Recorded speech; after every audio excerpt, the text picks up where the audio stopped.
예, 안녕하십니까. 오늘은 어탐을 보트 생활을 하면 기본적으로 항해 목적으로나 아니면 어군 우리가 물고기를 낚시를 하는 입장에서도 물고기의 위치를 찾거나 아니면 물고기가 잘 나올 만한 포인트를 찾아서 그 위치를 정확하게 공략할 수 있어야지 그 물고기를 잡을 수 있는데요. 오늘은 어군 탐지기를 활용해서 어떻게 그 위치를 우리가 알 수 있는지, 공략할 위치를 찾을 수 있는 방법에 대해서 해보겠습니다. 자, 기본적으로 다 알고 있다고 전제를 하지 않고 다 모르고 있다고 전제로 제가 말씀을 드려보겠습니다. 지금 왼쪽에 있는 게 스트럭처 스캔 중에 다운 스캔, 그 다음에 오른쪽에 있는 게 가장 전통적인 2D 소나 이미지가 이렇게 보이고요. 그 다음에 제일 밑에 사이드 이미지가 이게 되겠습니다. 그리고 이제 저 같은 경우는 사이드 이미지 레코딩을 해서 헤더 위에 그거를 오버레이 시켜가지고 정확하게 제가 공략하고 싶은 위치를 구조물을 바닥에 깔고 이렇게 조감도처럼 내려다 보면서 어초를 공략합니다. 그렇게 됐을 때 이건 이제 가장 난이도가 높은 방법으로 포인트를 공략을 하는 거고, 자, 그러면 우리가 2D만 되는 어탐을 가지고 위치를 기종 지을 수 없냐? 뭐 꼭 그렇지는 않습니다. 그리고 일단 우리가 어떤 포인트에서 고기가 잘 나올 건지에 대해서 생각을 해보면 가장 기본으로 이렇게 조류가 어초로 진입하는 초입에 거품이 생기고 베이트피쉬가 모이고, 그리고 그 베이트피쉬를 잡아먹으려고 하는 사냥을 하는 타겟 어군이 저희가 잡아야 될 목표 어군이 되겠죠. 그러면 이렇게 물이 어초로 진입하는 초입에 거품이 발생을 하고 거기에 베이트피쉬가 몰리고 거기를 공략을 해야 되는 겁니다. 그러니까 좋은 포인트를 찾아야 되겠죠. 특히 서해 같은 경우는 어탐으로 타겟 어군을 찾기가 굉장히 힘듭니다. 어군 탐지기라는 거는 바닥으로 전파를 보내서 그거를 다시 리턴 신호를 받아서 해석을 해서 어탐이 이미지로 보여주는 건데, 뻘물이 지면 안 보입니다. 근데 서해는 조수간만의 차가 만조가 한 800 이상 올라가고 간조가 한 300 밑으로 떨어집니다. 그러면 거의 10m의 물이 들어왔다가 빠져야 되는데, 그리고 남해는 뭐 훨씬 반도 안 됩니다. 서해 반도 들어왔다 나가는 물이. 그리고 동해는 또 더합니다. 동해는 뭐 한 3, 40cm, 1m도 안 되는 물 올라왔다 내려갔다 하기 때문에 거의 뭐 물이 움직이지 않는다고 봐야 됩니다. 근데 서해 같은 경우는 홍해에 물이 갇혀 있는 뻘물, 물이 굉장히 많이 들어왔다 나갔다 하기 때문에 뻘물이 일어납니다. 그러면 어군 탐지기가 정상적으로 우리가 보고 싶은 타겟 어군이나 아니면 우리가 공략해야 될 어초, 구조물들이 보이지 않습니다. 그거를 기본적으로 알고 있어야 되고요. 서해에서 낚시를 하시는 분들은 타겟 어군보다 오히려 우리가 목표로 하는 어군이 모일 만한 위치를 찾는 게 맞다라고 저는 생각을 합니다. 제 개인적인 생각입니다. 그리고 그 어초 중에서도 고기들이 꼬이는 위치는 제가 낚시를 해보면 조류 소통이 좋고 포말이 이는 어초, 그런데 베이트피쉬가 모이게 되고 우리가 꼭 공략을 해봐야 될 그런 위치가 되는 겁니다. 자, 2D 이미지와 다운 스캔에 대해서 조금 더 이제 집중적으로 들어가 보면요, 2D하고 다운 스캔이 다른 이유는 2D 같은 경우는 신호가 굉장히 풍부하게 들어옵니다. 스트럭처 스캔, 다운 스캔이나 사이드 이미지보다 굉장히 풍부하게 들어오고 그거를 디테일하게는 이렇게 구분을 못 해줘요. 근데 우리가 타겟 어군이나 아니면 우리가 포착을 해야 될 목표물은 굉장히 빠르게 우리한테 표출을 해줍니다. 일단 어군 탐지기를 내가 어떻게 사용해야 될까라고 생각을 할 때 가장 먼저 이미지에서 2D에서 어군이나 아니면은 타겟 스트럭처를 먼저 발견을 하고, 그리고 그 스트럭처나 아니면 타겟 어군이 명확하게 이렇게, 여기는 밧줄이 이렇게 한 줄 한 줄 두 줄밖에 안 보이는데 디테일하게 스트럭처 스캔으로 보면은 이렇게 명확하게 디테일들을 알 수 있습니다. 그리고 2D에서는 이게 진짜 우리가 목표로 해야 될 타겟 어군의 아치인지 아니면 그런 거를 명확하게 구분하기가 힘들어요. 그리고 오인할 수 있는 그런 목표물이 설정이 되는데, 다운 스캔에서는 그걸 명확하게 구조물을 구분해주고, 그 다음에 로렌스 어탐 같은 경우는 더 신박하게 PC 리빌이라는 기능을 쓰면 정확하게 허상인 어군은 제거를 하고, 정확하게 우리가 공격을 목표로 정해야 될 타겟 어군만 남겨놓습니다. 이렇게 정확하게 형광색으로. 이것도 이제 뭐 팔레트를 좀 조절해야 되는 경우가 필요하긴 하지만, 그리고 다운 스캔은 그 저희가 사이드 이미지의 우측 좌측을 우리가 건물 설계를 하면 인면도라고 하죠. 우측면도, 좌측면도. 그러면 우측면도와 좌측면도를 그냥 방향 무시하고 모아놨다라고 생각을 하셔야 돼요. 제가 예전에 처음에 어탐을 공부할 때 다운 스캔만 보고 이게 인면이지만 어떤 위치를 규정 지을 수 있지 않을까 하는 생각에 몇 년 동안 제가 이거를 가지고 고민을 했었어요. 다운 스캔만 가지고 위치를 규정해 보자. 근데 다운 스캔은 절대 그럴 수가 없어요. 이 사이드 이미지의 오른쪽과 왼쪽을 그냥 그대로 그냥 합혀가지고 그냥 한쪽에서 보는 것처럼 해놓은 거예요. 이게 좌측에 있든 우측에 있든 의미가 없어요.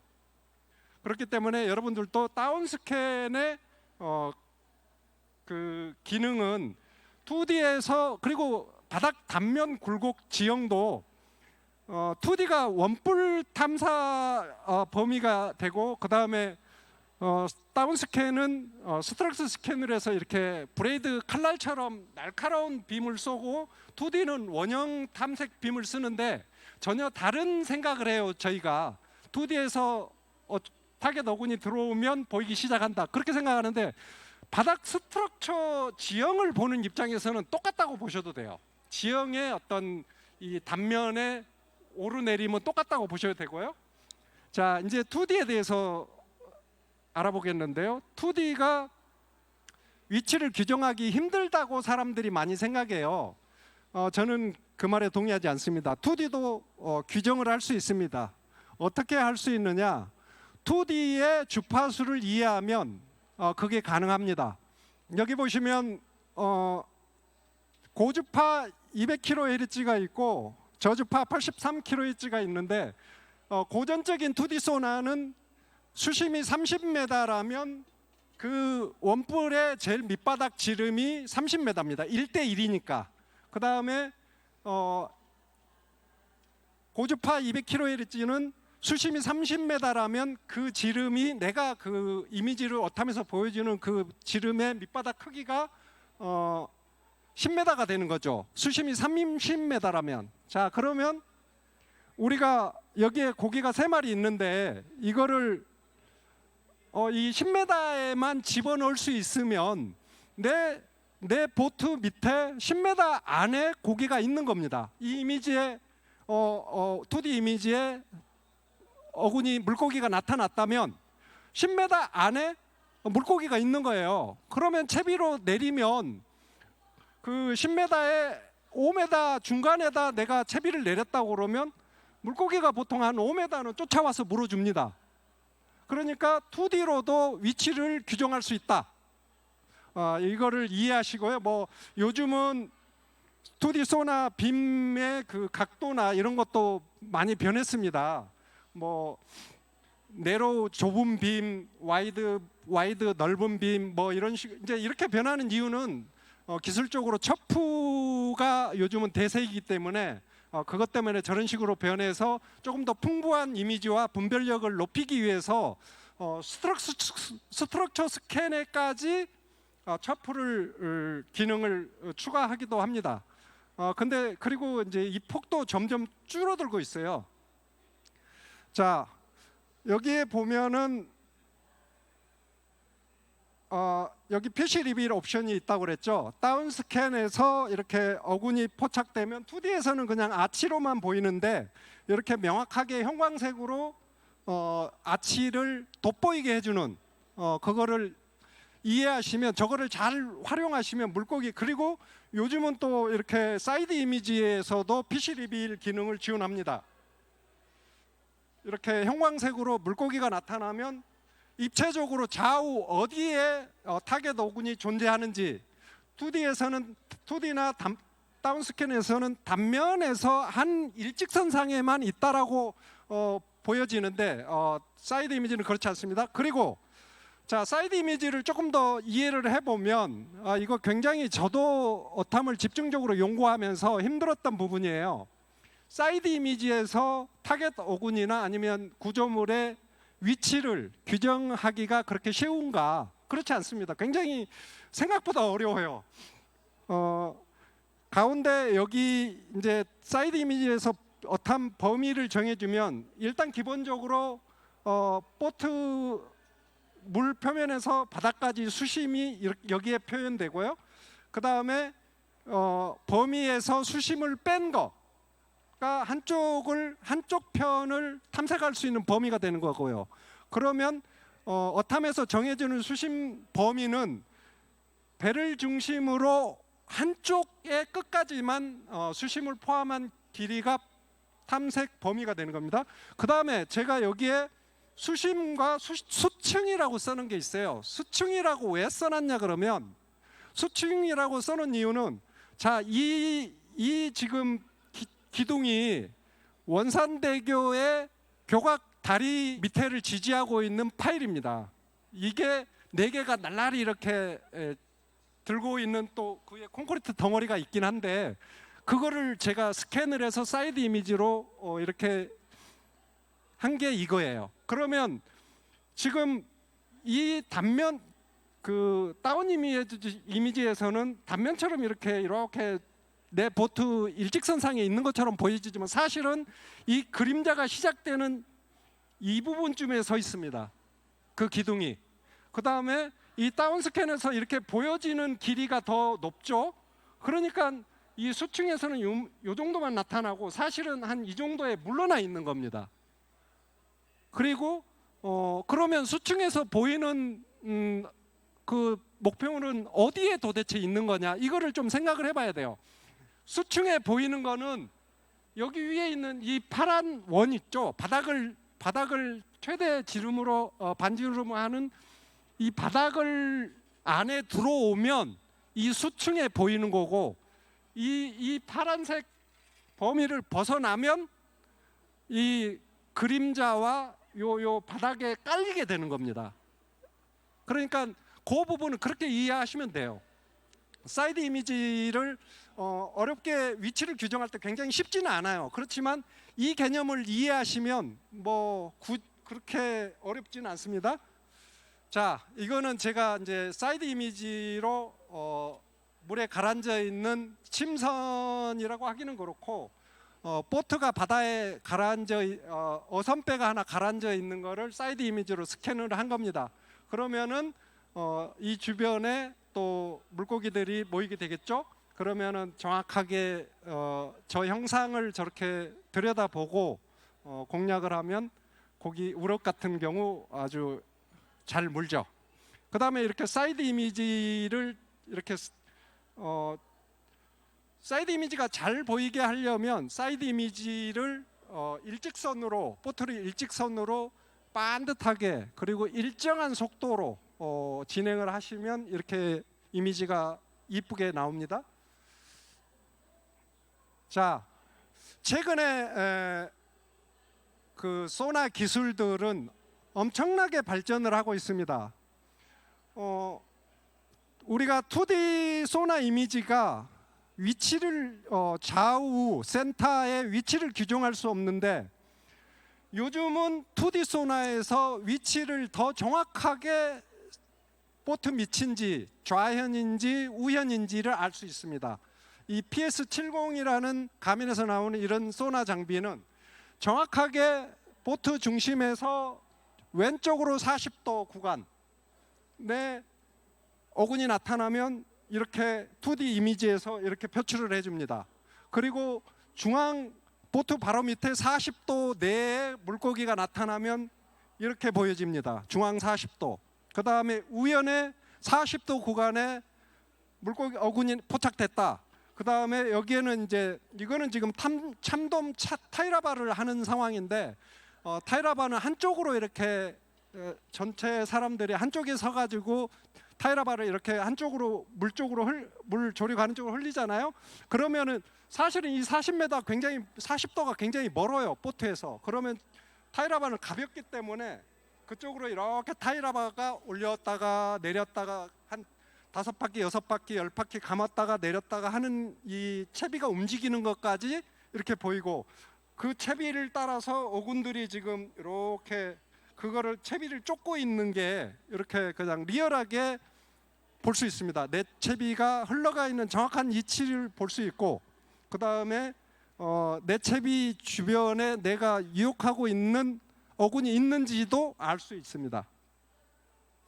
자, 그리고 로렌스에서는 이 사이드 이미지의 PC 리빌, 로렌스 어탐에서는 PC 리빌, 물고기 공개, 타겟 어군을 노출시켜주는 기능, 이거를 굉장히 그 연구를 많이 하고 지금 거의 2D 다운스캔에서는 제가 보기에는 거의 완성도가 굉장히 높고 활용도도 굉장히 높습니다.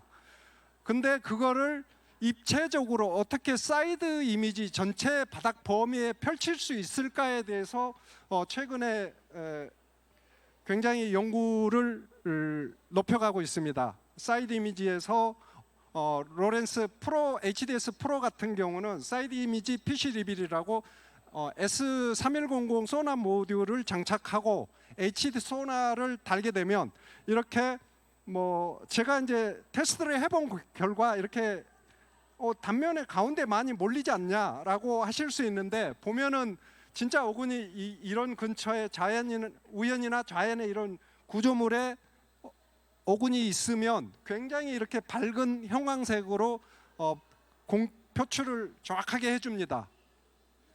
그러니까 이런 대표적인 기술들이 굉장히 최근 들어서 많이 발전을 하고 있다. 이거를 그리고 저 같은 경우는 이게 지금 그 서해 쪽에서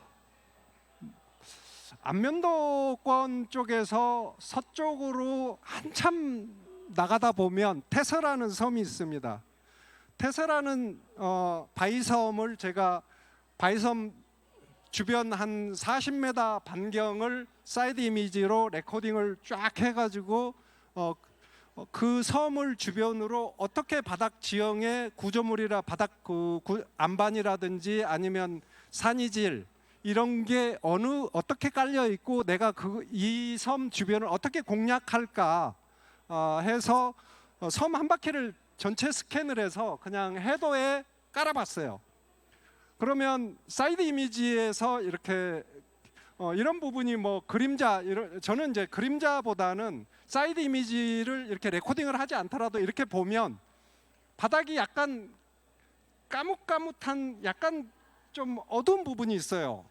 어두운 부분이 있고 굉장히 밝은 부분이 다른 부분보다 이 근처보다 여기가 밝죠. 그러면은 여기가 안반이 있어서 어둡게 나오는 건 아니에요. 그 주변에 약간 뻘 그런 것들이 약간 섞여 있는 부분이 있고 밝게 보이는 데는 산이질이 있다고 보시면 되고 그 다음에 이제 뻘 지형 같은 데 가서 보면 뻘이 산이질을 별로 섞여 있지 않으면 굉장히 어둡게 보여요. 그리고 약간 산이질이 섞여 있거나 안반 쪽에 더 가깝다, 단단하다 그러면 굉장히 부각되게 밝게 보입니다. 그 다음에 산이질이면 명확하게 물결 모양이 정확하게 물결이 있어요. 그러니까 산이질 집안의 목표군이 자주 출몰을 하면 물결 모양이라든지 아니면 그 바닥에 음영을 가지고 아 여기는 산이질 안반 집안이구나 아니면은 뻘 지형이구나 이런 거를 여러분들도 파악하시면 됩니다. 이거는 이제 태안의 어초를 제가 사이드 이미지 레코딩을 해서 해도에 깐 사진인데 어초 공략을 어려워하세요. 그리고 어초 낚시를 앵커링 낚시를 하거나 아니면 흘림 낚시를 하시더라도 어떤 유형의 어초를 내가 공략할 건지에 대해서 명확하게 알고 덤비는 거하고 이게 뭐 그냥 어초인 것 같아 하는 생각으로 덤비는 거하고는 전혀 달라요. 제가 태안에 있는 어초를 공략을 해보면 이렇게 유형별로 수심 구간별로 명확하게 어초 형상이 달라요. 연안에 한 20m에서 25m권에 있는 어초들은 한 3m, 4m의 그 콘크리트 사각이나 아니면 삼각형 원뿔 어초를 무더기로 갖다 이렇게 깔아 그냥 뿌려가지고 쌓여 있어요. 그런 것들이 좀 군데군데. 그 다음에 거기서 한 30m권 근처를 가면은 약간 큰데 하나씩이 이렇게 있어요. 그 다음에 거기서 한 35m권 조금 넘어가면 이상하게 어초를 잘못 뿌려놨는지 어초들이 프레임 상단만 이렇게 정글북처럼 그런 거를 깔아놨는데 상부 꽁다리만 남고 뻘에 다 침강을 했는지 모르겠는데 이런 식으로 돼 있어요. 그리고 제가 가장 좋아하는 어초 포인트는 이런 포인트예요. 왜? 잘 안 걸려요. 그리고 이런 어초들이 조금 뭐 독립어초 한 20m, 30m 되는 애들보다 규모가 작다고 무시하면 안 됩니다. 이런 어초를 공략하는 게 훨씬 쉽고 뭐 여기서 막 흘려도 돼요. 물이 내가 앙카링을 하고 낚시를 하기에 너무 부담스러운 조리 속도다 하면은 그냥 여기서 그냥 릴 한두 바퀴만 돌리고 그냥 여기서 쭉 물 따라서 흘리면 돼요. 잘 안 걸려요. 근데 고기 안 물 것 같지만 이런 어초에서 제 개인적으로는 굉장히 재미를 많이 보고 저는 매년 어초 앵커링 낚시에 집중을 하는데 저는 여기서 계속 이런 유형의 어초에서 재미를 봅니다. 그리고 이런 어초에서 낮에도 붕장어 막 1m 되는 붕장어들이 막 올라오고 4자 5자 되는 우럭들 잘 나옵니다. 이런 데서 이런 어초 우리가 어초 낚시를 하면 그냥 어초 이렇게만 생각하지 말고 아 어초가 어떤 형상의 어초를 설치를 했는데 지금 현재 어떤 상황이 돼 있는지는 한번 어탐으로 들여다 보셔야 돼요. 그래야 내가 목표로 하는 어군을 공략하기도 쉽고 성과도 얻을 수 있고 즐거운 레저보트 활동이 가능하게 됩니다.